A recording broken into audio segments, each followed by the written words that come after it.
कोई ये कहे कि इंडियंस हमें आगे आने नहीं देता, ये इसको मैं रिजेक्ट करता हूँ टोटली।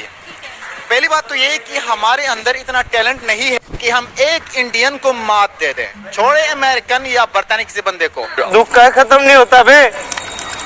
बिगेस्ट ऑफिस जो है उन्होंने हैदराबाद में इंसर्ट किया है या फिर ओपन किया है, मुझे हैरानगी नहीं हुई।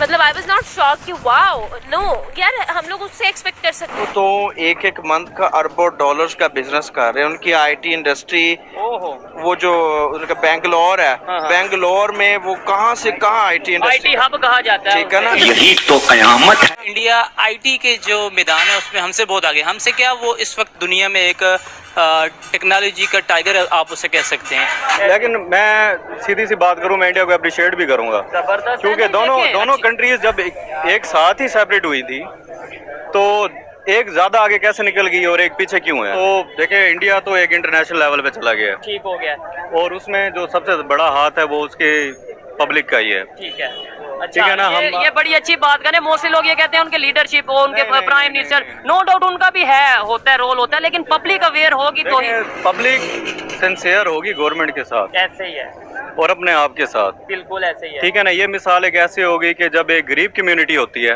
वो हमेशा अमीर को वोट देती है, क्योंकि वो देखती है इसके पास प्राडो है, लैंड क्रूजर है, तो ये हमारा कुछ अच्छा करेगा, हालांकि उसको इनके हालात का पता नहीं होता। ठीक है, जब गरीब का ही सपोर्ट नहीं करता, यहाँ पे कौमें आपस में नहीं सपोर्ट करती, इम्यूनिटी नहीं है, सिंसियरिटी नहीं है, ईमानदारी नहीं है, तो जाहिर सी बात है वो फिर इंडिया हमसे आगे निकल गया। और इसमें यूनिटी की वजह से, यूनिटी की वजह देखें, वहाँ पे जो डॉक्टर्स वगैरह वो ऑनलाइन क्लासेस लेके भी इतना पढ़ रहे हैं कि वो इंटरनेशनल लेवल पे पेपर दे रहे हैं। ऐसे ही है। आप लीवर के डॉक्टर्स देख लें, ब्रेन के देख लें, हम इंडिया से यहाँ बुला रहे हैं। लेकिन मैं सीधी सी बात करूँ, मैं इंडिया को अप्रिशिएट भी करूंगा, क्योंकि दोनों कंट्रीज जब एक साथ ही सेपरेट हुई थी तो एक ज्यादा आगे कैसे निकल गई और एक पीछे क्यों है।